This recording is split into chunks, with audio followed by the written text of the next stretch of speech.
What is up, my friends? There were so many great villains in Batman Caped Crusader, and so I think we should rank them. So smash like, subscribe if you're new here, and let's rank. So starting at the bottom of the list, number 9, I'm gonna go with Lady Penguin. If you've watched my review of the show, you'll understand my feelings here a little bit better. She just, wasn't for me. But then moving on to number 8, I will go with Onomatopoeia, the hired assassin, mainly because he was so short-lived, and with the time that he had, he just didn't really make much of an impact or leave much of an imprint like some of the others did. But then number 7, and this is the controversial one, Harley Quinn. And I talked a bit about this one in my review as well.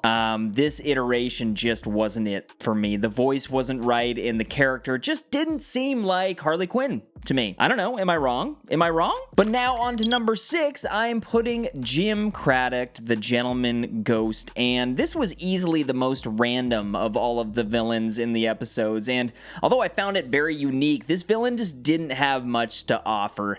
Still pretty rad though. And then number 5, and we're halfway through here, I'm putting Catwoman, and I know Catwoman is debatable as a villain, but she is part of the Rogues Gallery, and I loved this portrayal of Selina Kyle and Catwoman, but it was just very typical and not maybe as memorable as some of these ones that are coming up. And one of those is number 4.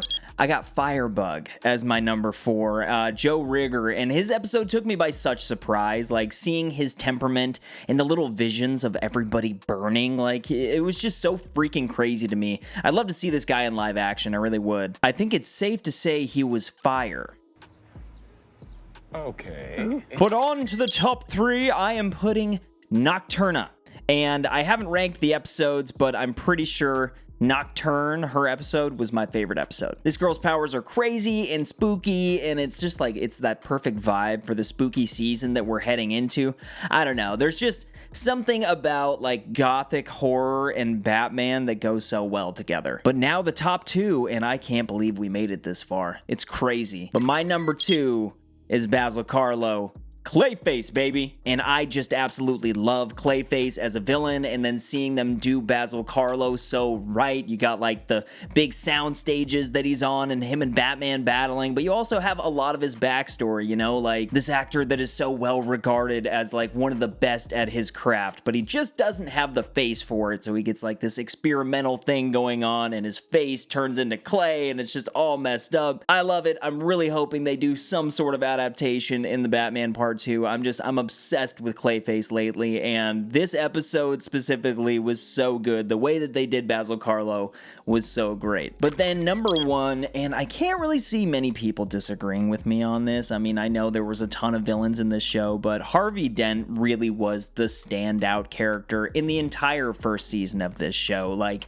his gradual turn into Two-Face was done so right. Like I said in my review, it reminded me of The Long Halloween. I love the time that they gave to the character. I love how throughout the entire show we're slowly seeing this coin kind of flip, and he also has a little bit of redemption in the end. It's beautiful. Harvey Dent has one of the most beautiful yet tragic storylines within the comics throughout all of Batman history, and so seeing it done right is something to be happy about. But yeah, that is the rank. That is pretty much all the villains. There were some like honorable mentions. I would say Joker was at the very end, but he just didn't really have much screen time, so I wasn't going to put him in this rank, as well as Killer Croc. I don't know if you guys noticed Waylon Jones in the Nocturne episode, but he was like one of the goons at the circus, and again, just didn't have much time in the show, so he didn't make this list. But I am very curious to know how you would rank these villains. Please go down to the comments right now. Tell me your ranking of all of these villains. Do you think I'm right? Do you think I'm wrong? Head down below and let me know. I would greatly appreciate it. Also, make sure you hit the like button and subscribe, and more than anything, keep up the good vibes, my friends. Peace!